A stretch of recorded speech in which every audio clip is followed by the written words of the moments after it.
Wuthering Waves is not a Genshin killer, and will never be a Genshin killer, because there is only one Genshin killer, and that's Genshin Impact itself. All jokes aside, I've been thinking a lot about the concerns that people have been having around the idea of the Genshin killer.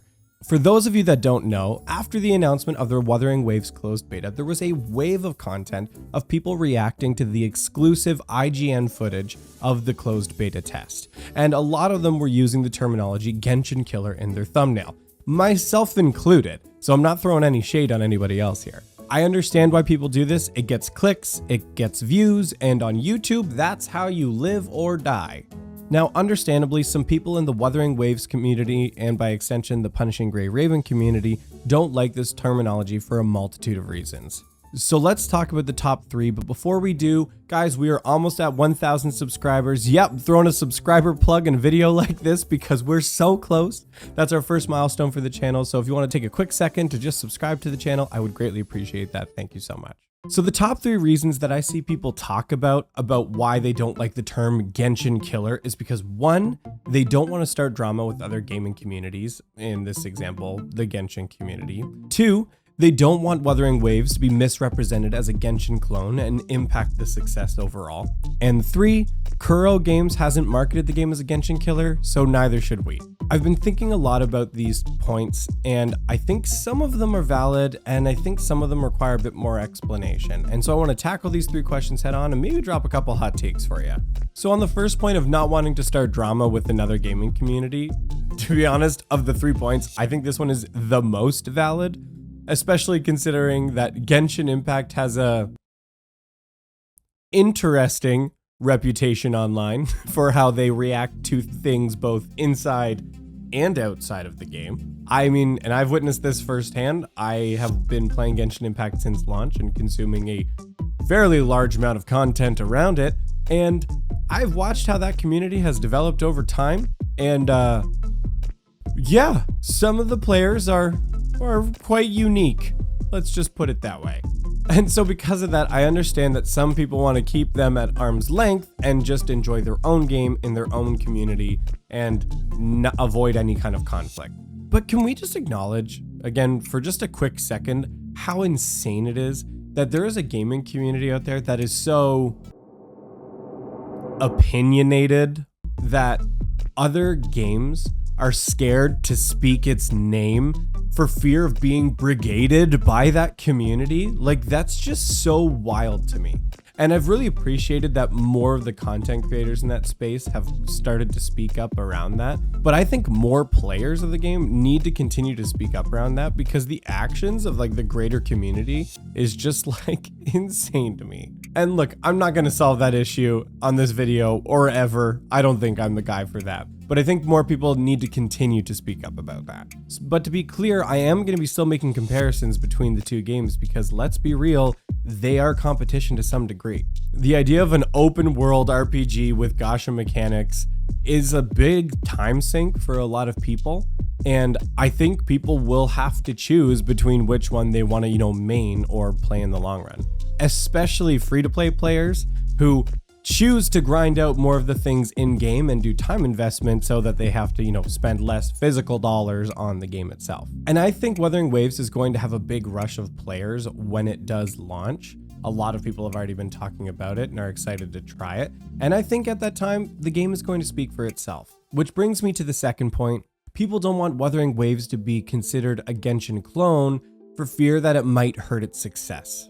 There is a small amount of truth to this. When we look at other examples of something like Tower of Fantasy, which was heavily marketed as a Genshin killer, but with more MMO elements, and look at it now, it's a pretty dead game from what I can see. No offense to the Tower of Fantasy fans. There doesn't seem to be a lot of people playing or making content on it. But from what I've seen, what killed the game was not that it was compared to Genshin.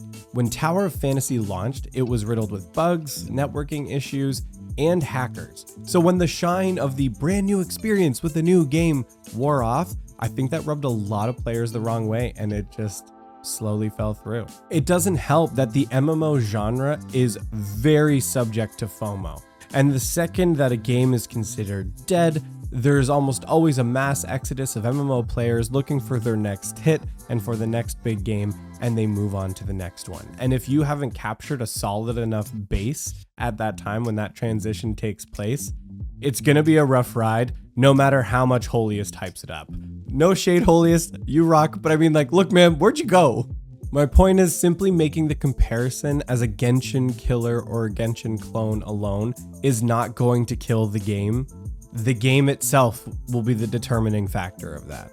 We need to acknowledge that the core gameplay loop of Genshin is very similar to what we've seen with Wuthering Waves. In the same way that when Genshin was being announced, it was heavily compared to Breath of the Wild. It was literally called Anime Breath of the Wild for the longest time before the game actually released. But we all see now that Genshin has basically become like, I don't know, a mega game in terms of fans and players, and it spread its own legs and created its own community, no matter how interesting it may be. Because at least at the beginning, when it released, it was a pretty solid game with some exciting new characters in a new original world, and it did have a good gameplay loop at the beginning. Games have always been and will always be compared to similar games in their genre. Even if they've got new and different mechanics for them, if they're in any way derivative, they will inevitably be called a clone or a ripoff in some way. And I think Wuthering Waves does have a lot of those new mechanics. Like, I think it is very unique in its combat and in its exploration and movement, and it has a lot of exciting elements to it, but it doesn't make it immune to those comparisons. And I honestly, at this stage, do believe that it is going to really carve its own space. Like, those boss fights, like, man, those look sick. But to summarize my point, if Wuthering Waves is good, no amount of Genshin clone or ripoff or killer terminology is going to hurt its success. And that all leads me to my final point. If Kuro Games hasn't marketed itself as a Genshin killer, then neither should we. To be honest, I'm really mixed on this. I've heard it said that Kuro has directly addressed the Genshin killer terminology in some other releases and interviews, and I haven't been able to find that, but let's assume for the sake of the argument that that's true. Yeah, of course they're not going to market themselves as a Genshin killer. One, to not draw the ire of Hoyoverse and their community, see my points in the drama section, and two, when a company markets itself like that, you really start to undervalue your own game. Instead of showcasing amazing features and highlighting your own original content, you are actively trying to build your base off of tearing down another IP and ride the coattails of its success, which in a way just kind of looks like you're hiding your own shortcomings. It can give the implication that your game is incomplete or that you need to cover up some of the cracks so that people will actually give your game a try. So of course, no self-respecting business is going to market themselves as the X killer that actually has a really solid product. I've come to learn, while being fairly new in this space, that Wuthering Waves, and by extension the Punishing Grey Raven community, is a dedicated group of fans who have a lot of respect for the developer of Kuro. And so I understand their desire of wanting to respect the developer's wishes and not use that terminology because they don't want themselves to be painted as that. And I respect that, and to some degree I agree with that. I think that's fair.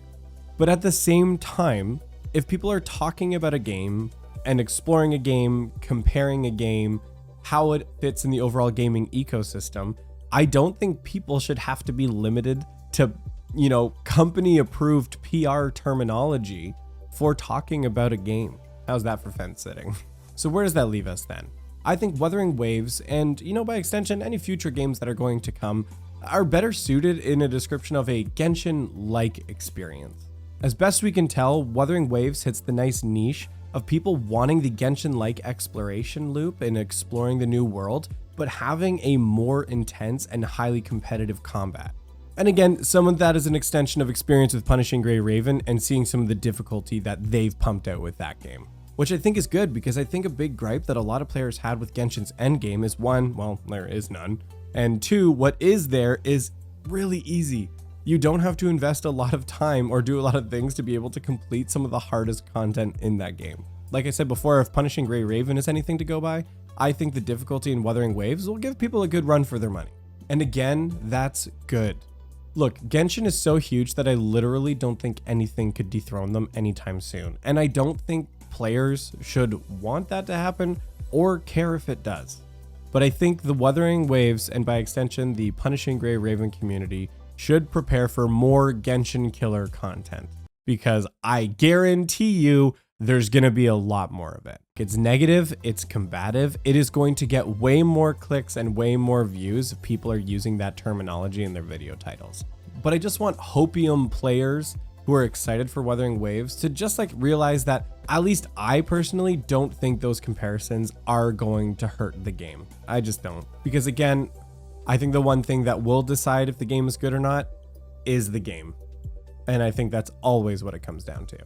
But this is a discussion, and I want to hear what you guys think about my thoughts surrounding those 3 points around Wuthering Waves and the Genshin killer comparison. Do you agree? Do you disagree? Are you a doomer? And if you think anybody uses the name Genshin killer, that it's going to immediately tank Wuthering Waves? I mean, hey, let me know. Tell me in the comments why you think that may be the case, and maybe provide some examples of where that's happened before. I'd be interested to see it. I'm always open to being wrong. If you've made it this far in the video, thank you. I appreciate you hearing the full thoughts. That's always great.